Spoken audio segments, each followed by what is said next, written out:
You have a glitch. Good. I don't know.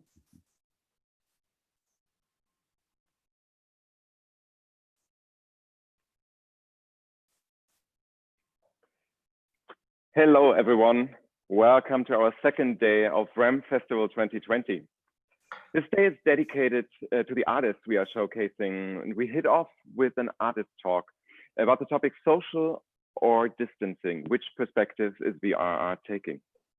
We want to talk about how this art form, this virtual reality art, can bring us closer together in this current crisis, and what are the chances and challenges that come with this virtual access to art.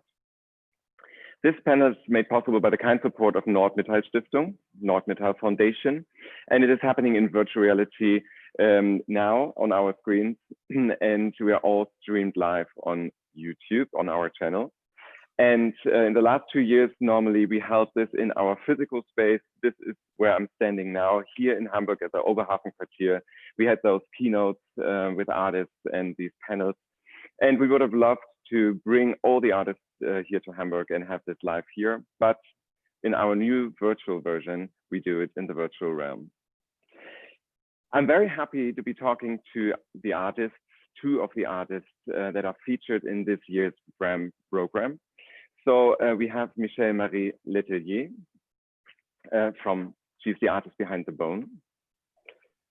And then we have Christian Lemmes, the artist behind La Apparizione. And unfortunately today, due to some problems with the connection, Michel Lemieux is not here yet, but we hope he's going to join in a second. So I'm going to have a look at you guys. So let's start with you, Michelle Marie. You're part of the exhibition with your work, The Bone. And I would like to show a short trailer of the piece. And Sure. we're going to see this now. You see it? I'm waiting. Oh. Wait a second. Hmm. 1 second. And here we go.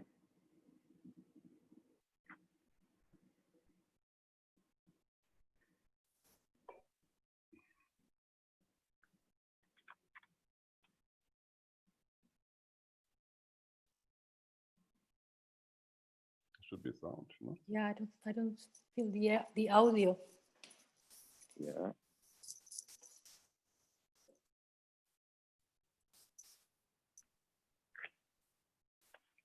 Yeah, something went wrong with the audio, that's true. But Marie-Michel, tell us a little about how you came up with this idea and how did you start working in virtual reality?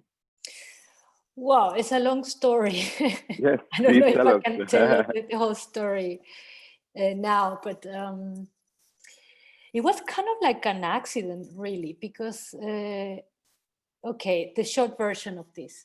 I was working with the paleontologists in the University Museum in Bergen, and I've been researching into salmon, working with minerals. That's my subject. I've been working with minerals and natural resources my whole career.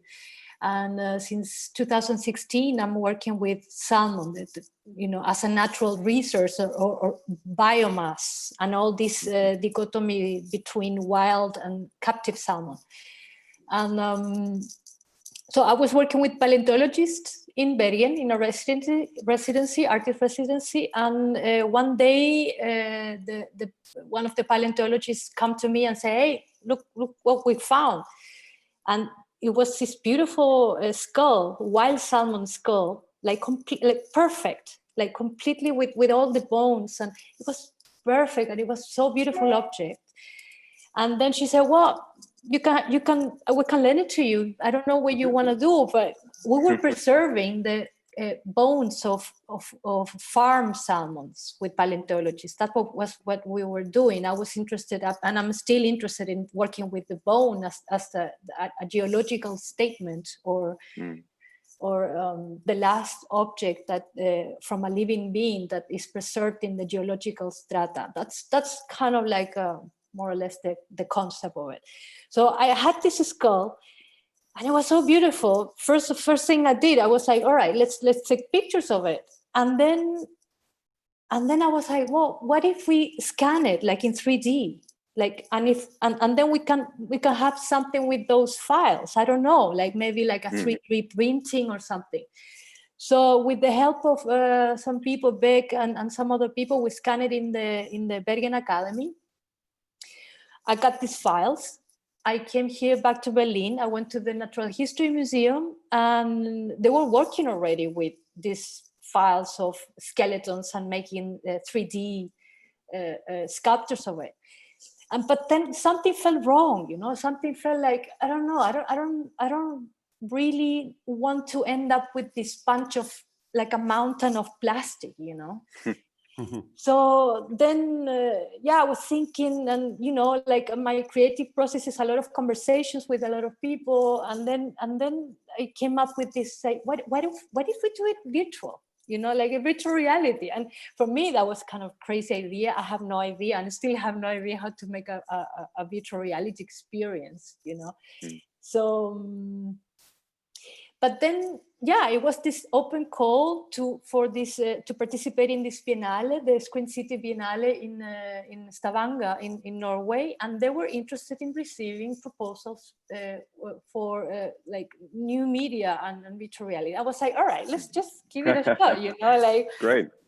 And then I gave it a shot. They believed in the idea. They asked me, Amazing. so who do you want to work with here in Berlin? And I just had a look at the Untitled Chapter, the work this incredible work that the Interactive Media Foundation did together with Artificial Rome. And I said, well, I want to work with them.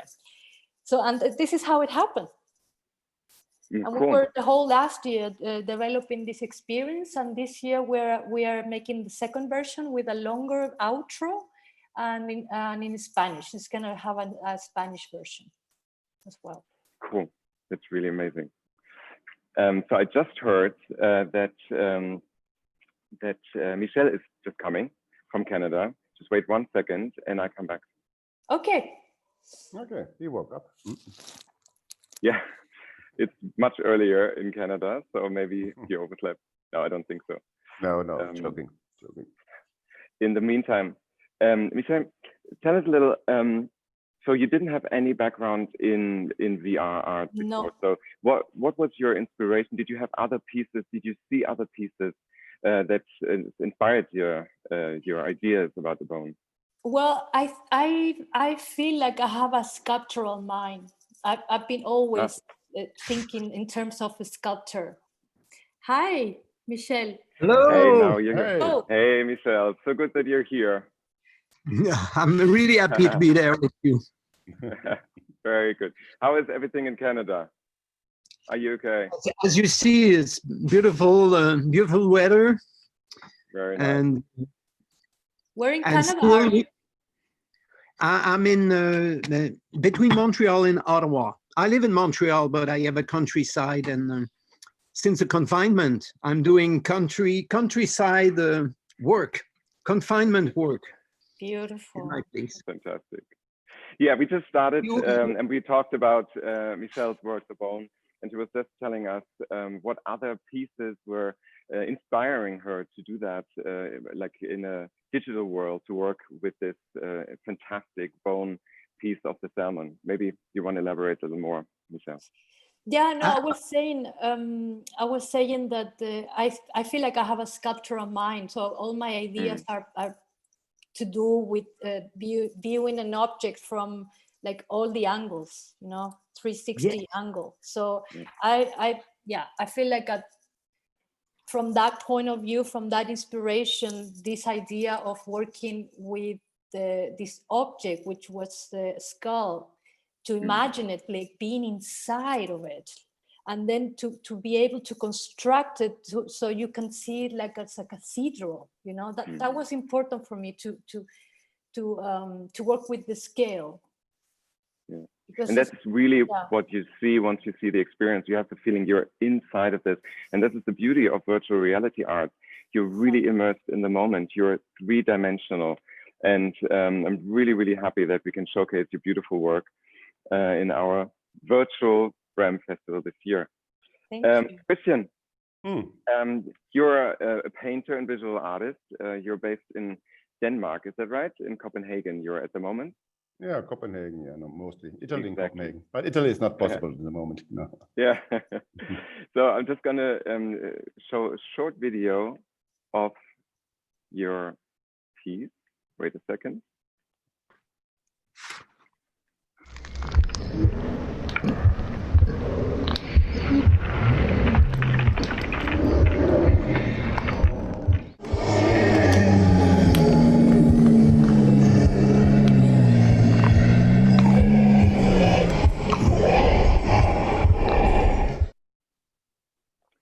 Wow. This work is called La Apparizione, and in our virtual RAM version this year, we showcase it as a trilogy.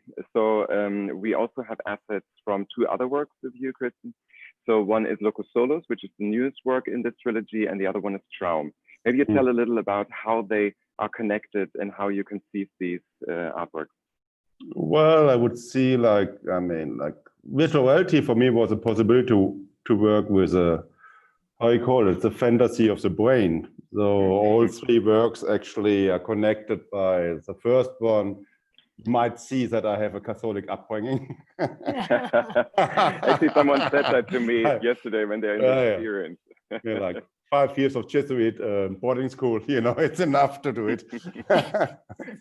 And the first one is like working on this kind of idea of a religious vision, what we talk, what the mind can do. The second one was about dreams and especially about nightmares. Albtraum, so I tried to make a certain kind of like a muggy cube, like a reduction of all kind of nightmares, It is actually, it feels like a nightmare. I saw it. Like really. I've also kind of have snakes and bugs and all the shit in, And the third one was like on, like all this kind of stage where we don't.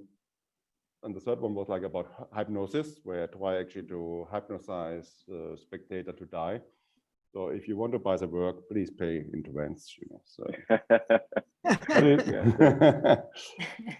And actually the last piece, it's not actually, we can't show it on your festival in the moment because it's on the other different file, So it's actually the most humoristic piece, So you die laughingly, I hope so. And also for you as a visual artist, how did it feel when you started to work in virtual reality? To work, it's a different canvas. I think you just said that. How was the process? I think that's very interesting for people out there to hear. For me, I think it feels a little bit like to work on a cartoon movie because I make the drawings and I have these different people. It's really much more like a group work, because everybody comes in and we actually discuss it and we also discuss what works. Because for me, virtual reality is also very much about you have to catch people. Like I'm normally a sculptor, make marble sculptures and stuff like that, and sometimes the distance between the audience and the artist getting larger and larger and more elitaire.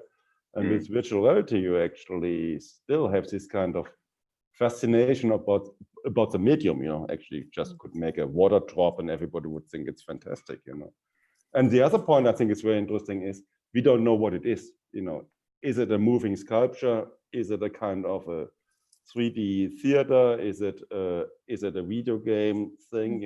I mean, I think we are a little bit in the same situation like Salvador Dali and Charlie Chaplin, in the beginning from the last century. It's like you don't know what it is. So everybody who's now doing, they just try out, and somebody maybe does something more sculptural. And that three things I tried, three different kind of ways of making VR. But I think that's not even yet found the form, and that makes so interesting for us. That's we are still on the same level, like the commercial people. It is uncharted territories. Yeah. Yep. Yeah. Exactly. Perfectly. Yeah, and that's fun. Yeah. Klondike. Gold rush. Yeah. Okay. So Michel, not in terms of money, because snowstorm. Yes. You can. I don't know for you, but you cannot earn your life doing VR right now. No. Absolutely. Maybe if you do video games, maybe. Yeah, video games would be better for us. Yeah. Yes. Michelle, your background is in performance and theater, and you made this very beautiful project, Icarus, which is a work in progress at the moment. We actually wanted to showcase here in Hamburg the multi-user version, where two people are in there at the same time and they see each other as the people, like the heroes in the actual experience. Maybe you tell a little about. This is the complete version. Actually, the complete version was supposed to be in Montreal at Centre Phi Center in June, in a couple of weeks, but National Health said, no, you're not putting a mask on people. We know the problem. Actually, the version is already ready. This full version is actually for two. I don't like the word player because it's not a game, but it's for two experiencers together, and they wear backpack, and I can see the aura, the avatar, the other, he can see me, and I have in my mind the voice of Icarus, this young man that wanted to reach the sun, and the other is my father, Daedalus. So we have exchange, and we did already a version that might open soon, a version for the pandemic, which is a great hall, and the two participants really far from each other, but in the VR, they are really close to each other. They can even touch each other. So, but of course, this is the mixed version. Then the pandemic came and we said, okay, maybe the standalone version will have a better life for now. So we made a lot of energy on the standalone. So of course, the standalone, we replace the other participant, which is not there, by a character. In fact, all this piece was inspired by a theater show that we did in 2014 in Montreal and around the world. I have like 30 years of practice of performing art around the world. I did piece for theater, for dance, for opera, and for Cirque du Soleil as well. I had the chance of having big budgets sometimes. Most of my projects are smaller budget. And so the Icarus was a theater show in French, and we took all the visual we were projecting on stage. All my show, I use a technique called Pepper's Ghost, where you can make people appear like a virtual, like a hologram. I have a piece in Munich right now in the Mugler exhibition. Yeah, it's in Munich right now at the Kunsthal. It just opened at the Kunsthal, and you can see this hologram. So all those images, the images of the holograms and the images we projected on the set, we used that to reconstruct the VR, which is another project by itself, because it became totally more. We started with the theater show, but we enhanced it, and it became really still kind of theatrical. It's a series of places. I think people from the performing art, we have this kind of when we do a show, it's one stage and it's a reality, it's a place, and there's people moving in that place. So it's really different than movies, where movies, it's really a framing, and it's all about the framing, like painting. It's all about the framing and the editing of the framing. In VR, you can't edit in VR. Yeah. No, we don't need editing. We're there with the people. We have something much more than cinema. We're there, and I think this is an unbelievably beautiful territory to explore for people from performing art, from people from visual art. I think the people that are less equipped to do that, it's people from the movies, cinema people. They think about editing and think they when we in a movie, if you stay 10 seconds in the same shot, everybody will will cry. In VR, you can stay 10 minutes in the same shot, not all like the time. theater actually. Not But really. it's actually, Not really. yeah. Really, that's a very in my VR, interesting it's point. moving a lot. In my VR, it's moving a lot. But it's I'm like a kid. I'm like a little boy. You know, I made so many shows, like 35 years of show. I'm like tired of doing.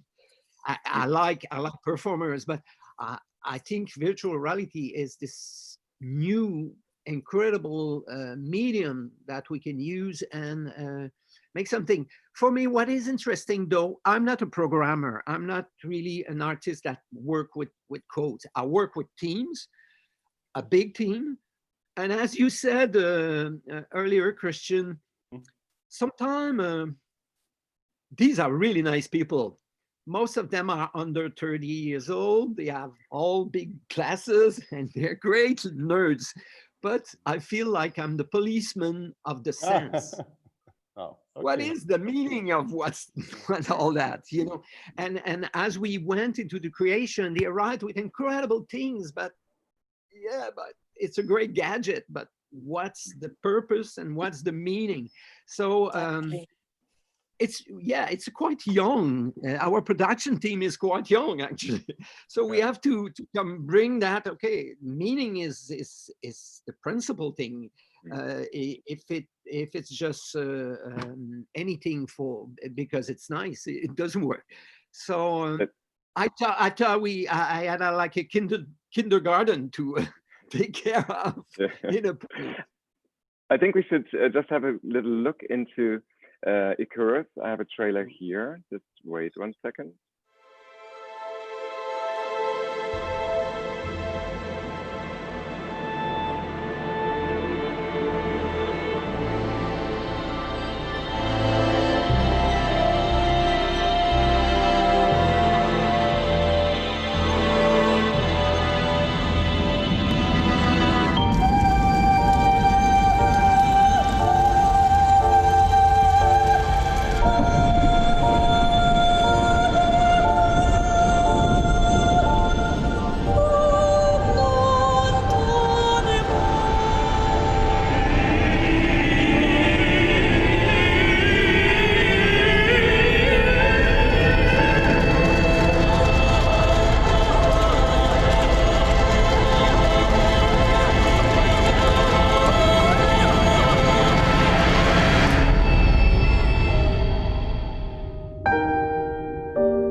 This When I is saw so it, I was really blown away. It was amazing. So you actually have the feeling you're flying in this experience. So everyone go inside our virtual venue and try it if you get the chance. It's really, really beautiful. But there's a mix between reflection and emotion, and try to make a human experience out of that. Being in the flesh of Icarus and talking with your father, Daedalus, and there's a part adventure, because the myth of Icarus is a great adventure. He went through the sun. He's probably the human that went so close to the sun. And at the end of the piece, he says to us, everybody remembers me for my fall. Try to remember me for my ascent. Because that's what I did. Maybe I was the first man going so near the sun. And so it's part. I think kids will love it because there's adventure, and they will not listen to the text. No, but it's got great meaning. It was just what you said. It's not a game. You really feel the flight and the journey that he actually takes, and the connection between Daedalus and Icarus. It's really powerful. And I think connection is something like we were just talking about it before. Is VR art actually helping us to get more connected? Is it socially connecting us, or are you actually, because you're alone in the experience most of the time, does it actually separate you? So I think it's super interesting to see how people experience VR art. If, for example, if they come into an exhibition, often you see people, they are very enclosed, and afterwards they have a lot of urge to talk to other people, to get in contact. And now with this virtual version that we created with RAM Festival this year, it is very interesting that people are actually already inside and they can interact. And once they come out of the experience, you don't have to put on a headset. You already can just jump in, and then you're surrounded by the art. And that, I think, makes a very big difference about how you can actually connect. So I don't know what your thoughts are on this, guys, but I think VR can be a very connecting medium and an art form. Well, I think it's both. I think that's why it's just this ambivalent media, because for one side it can connect us if it has a meaning, as you, Michelle, said, like meaning or content is so important. Like my collaborator, the philosopher, said, is the way, not the goal, to work with virtual reality. Is because if we stay ourselves in the way, okay, we can play with the sensation of flying, for example, or the floating, all these effects, physical effects that are so great in virtual reality. But if we don't have a meaning, then I think it would be an alienating media, not a connecting media. And I think that's why it's important to have meaning in order to have like to work on an emotional experience as well. So I think it's both. But you know, a movie with no content is a really bad movie. Exactly. Usually, painting with no content, it has to have some humanity. And especially if you immerse yourself into this totally artificial world that we created, it's the world of thought of Platon in a way, you know. It has to have a connection with our humanity. It has to make us better human, all this technology. Otherwise, if it makes us robots or just submissive robot, it's not interesting. So yes, I think this is one more tool for communication. And I think if we use well, like Zoom is a tool for communication, if we use it well, it brings us closer together. Yeah, exactly. Yeah. With humanity and with the goal of being better human ourselves. Try to change ourselves first, and maybe believe in the humanity of the thing. Then I think it's something that can put us together. The first version, the mixed reality version of Icarus, was to take this isolation machines that isolate two people, and then they meet again in another space, and in this case they meet again really close from each other, what we cannot right now. So I think at a point we'll all have really small glasses. I think virtual reality will go mass market, and everybody will want some when it's going to be easy and not expensive. And this will be a part. We're the explorer, the first explorer, but I think this will be part of. Totally right. This is exactly why we do this festival. We're gonna go to places as our avatar will become more and more realistic, and we're gonna meet in virtual world, and this will link. Yeah. If I phone my friend, I'm still using a technology, but I'm still having emotion with my friend on the phone. I'm still having a connection. I'm using another tool to communicate than live communication. But I think VR can be this incredible place where you can meet almost in flesh. I agree with you, Michelle, but on another level, I don't agree, because I've spent a lot of time in VR, so I look at very different platforms, and often, you said it before, it doesn't have any meaning, and then it doesn't get me any closer with people. So I think this is why we do the festival. We want to promote artists. We want to give a platform filled with meaning. So with this new technology that is evolving, we have artists that are actually paving the way and put meaning into this, because otherwise it's just going to be gaming, and then it's just used for what you just said, so you can meet each other. I don't think this is the the possibilities of this medium. There's so much more because of this immersive art form. I think you can really change how you feel and how you perceive the world. This is my thought on this. I don't know, Christian, you just wanted to say something.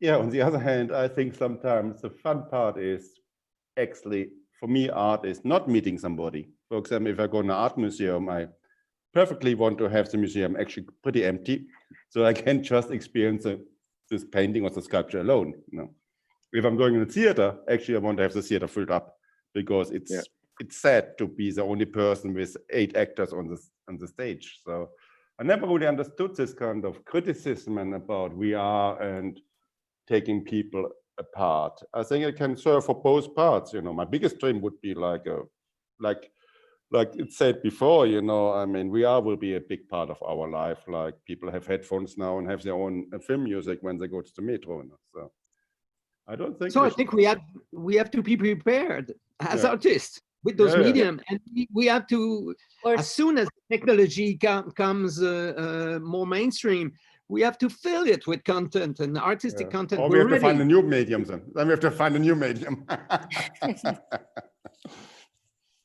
Sure. No, I think we were stuck with AR and VR for a long time. I hope we're going to remove the big machine, and we're going to get small. But I think we're stuck to live. You know, I want to say something, which is I think is important also.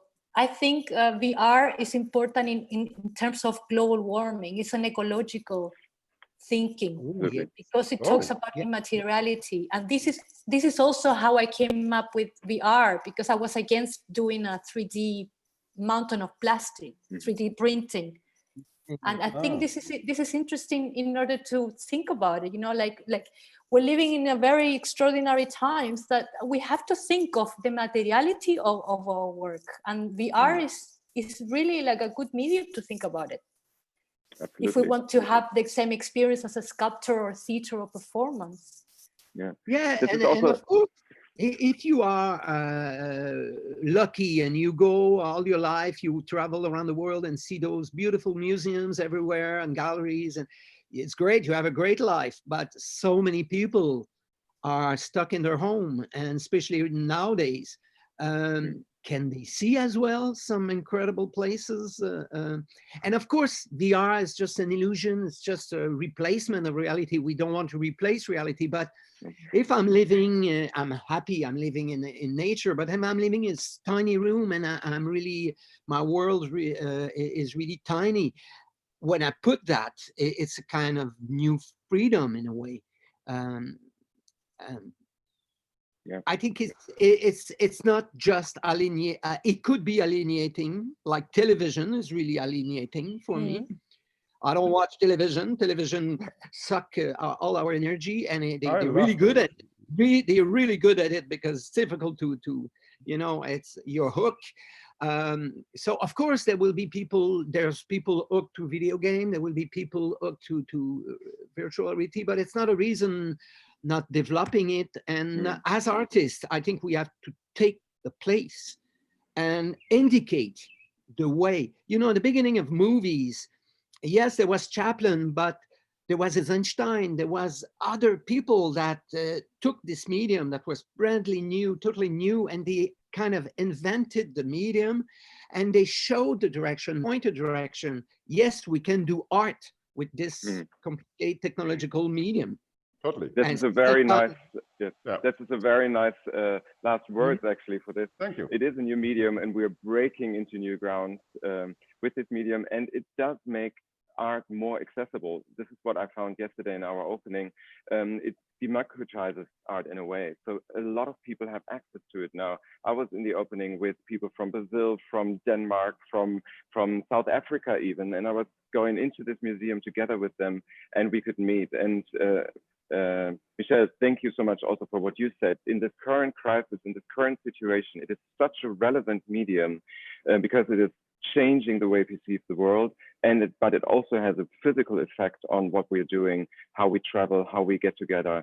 And I think there's a huge potential. And I would love to chat with you guys for hours now, but we have to come to an end, unfortunately. So this artist talk was presented by Nordmetall Foundation. They are partners in this. their kind support, we were able to do this. And I give virtual greetings to all over the world, to Canada, to Denmark, like everywhere. And I'm very much looking forward to seeing you all soon. And please check out our RAM virtual edition this year in the virtual realm. See you soon. Thank you. Ciao. Thank you. Bye-bye. Bye. Ciao.